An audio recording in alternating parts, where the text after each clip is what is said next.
আসসালামু আলাইকুম। সবাইকে স্বাগত জানাচ্ছি আমার দেশ ডেইজ ইভেন্টে। প্রিয় দর্শক, প্রতিদিনের মতো আজকেও আপনাদের সামনে হাজির হয়েছি আমি মাহবুবুর রহমান ইমন। বান কি মুনের সমর্থন চাইলেন প্রধান উপদেষ্টা। বাংলাদেশের গণতন্ত্রকে আরও শক্তিশালী করতে জাতিসংঘের সাবেক মহাসচিব বান কি মুনের সমর্থন ও পরামর্শ চেয়েছেন অধ্যাপক ইউনূস। তিনি বলেন, আমরা নতুন করে শুরু করতে চাই, এজন্য আপনার সমর্থন ও পরামর্শের প্রয়োজন। চীনের হাইনানে বৃহস্পতিবার বোয়া ফোরাম ফর এশিয়া সম্মেলনের ফাঁকে বান কি মুনের সঙ্গে সাক্ষাতের সময় তিনি কথা বলেন। এ সময় জাতিসংঘের সাবেক মহাসচিব বান কি মুন বলেন, বাংলাদেশে এখন এমন একজন নেতা আছেন যাকে বিশ্বব্যাপী সম্মান করা হয়।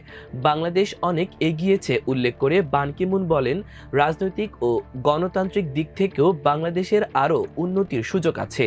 এ সময় ডক্টর মোহাম্মদ ইউনূসের নেতৃত্বের ভূয়সী প্রশংসা করেন তিনি।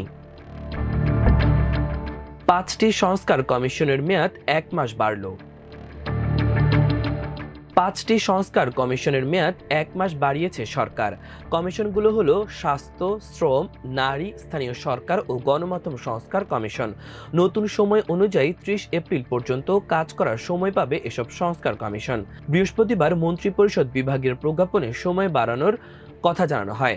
এর মধ্যে গণমাধ্যম সংস্কার কমিশন ইতোমধ্যে তাদের প্রতিবেদন সরকারের কাছে জমা দিয়েছে, আর স্থানীয় সরকার সংস্কার কমিশনের সারসংক্ষেপ জমা দিয়েছে। বাকি 3টি সংস্কার কমিশন এখনও প্রতিবেদন জমা দেয়নি। মার্চ পর্যন্ত এসব কমিশনের সময় রয়েছে, এখন তারও বাড়ল। ইশরাক হোসেনকে ঢাকা দক্ষিণ সিটি কর্পোরেশনের মেয়র ঘোষণা। ঢাকা দক্ষিণ সিটি কর্পোরেশন নির্বাচনে বিএনপির প্রার্থী ইশরাক হোসেনকে জয়ী ঘোষণা করেছে আদালত। বৃহস্পতিবার এর রায় ঘোষণা করেন ঢাকা নির্বাচনী ট্রাইব্যুনাল 15 এর বিচারক মোহাম্মদ নুরুল ইসলাম।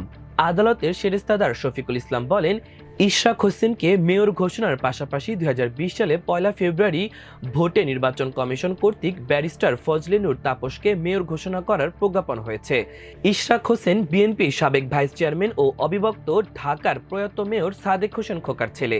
রায় ঘোষণার সময় দলীয় নেতাকর্মীদের নিয়ে আদালতে উপস্থিত ছিলেন ইশরাক হোসেন।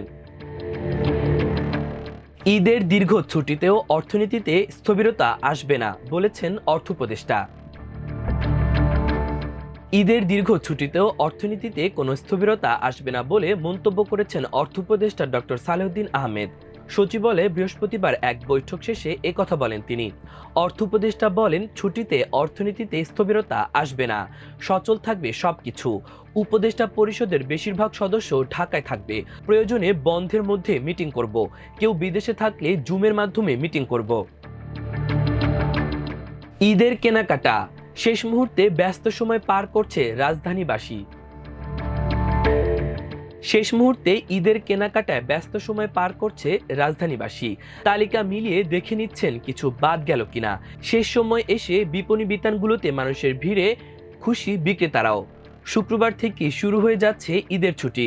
বৃহস্পতিবার শেষ কর্মদিবস হওয়ায় দিনের শুরুতে তেমন একটা ভিড় না থাকলেও সময়ের সঙ্গে বাড়তে থাকে ভিড়। সব শ্রেণী পেশার মানুষ নারীর টানে ঢাকা ছাড়ার আগে সেরে নিচ্ছেন শেষ মুহূর্তের কেনাকাটা। শিশুরা বাবা মায়ের হাত ধরে এসেছে নিজের পছন্দের জামা জুতা কিনতে। শেষ সময় এসে ক্রেতা সমাগম কিছুটা কম হলেও পুরো রমজানের বেচা বিক্রিতে সন্তোষ প্রকাশ করেছেন বিক্রেতারা। এবার আন্তর্জাতিক প্রসঙ্গ। মোদির আমন্ত্রণ গ্রহণ করেছেন পুতিন, ভারত সফরের প্রস্তুতি চলছে। ভ্লাদিমির পুতিন নরেন্দ্র মোদির ভারত সফরের আমন্ত্রণ গ্রহণ করেছেন বলে জানিয়েছেন রাশিয়ার পররাষ্ট্রমন্ত্রী সার্গেই ল্যাভরভ। রাশিয়ান আন্তর্জাতিক বিষয়ক কাউন্সিল আয়োজিত শীর্ষক সম্মেলনে ভিডিও ভাষণে ল্যাভরভ কথা জানান। তিনি বলেন, নরেন্দ্র মোদি পুনর্নির্বাচনের পর গত বছর তার প্রথম বিদেশ সফরে রাশিয়া গিয়েছিলেন। এবার আমাদের পালা, তবে সফরের নির্দিষ্ট তারিখ এখনও প্রকাশ করা হয়নি। মোদি 2024 সালের জুলাইয়ে শেষবার রাশিয়া সফর করেছিলেন। এর আগে 2019 সালে দেশটির একটি অর্থনৈতিক সম্মেলনে যোগ দিতে মস্কো গিয়েছিলেন তিনি। শেষ সফরের সময় পুতিনকে ভারত সফরের আমন্ত্রণ জানিয়েছিলেন মোদি। এবার খেলার খবর। ঈদের আগে বাসায় ফিরতে পারবেন তামিম।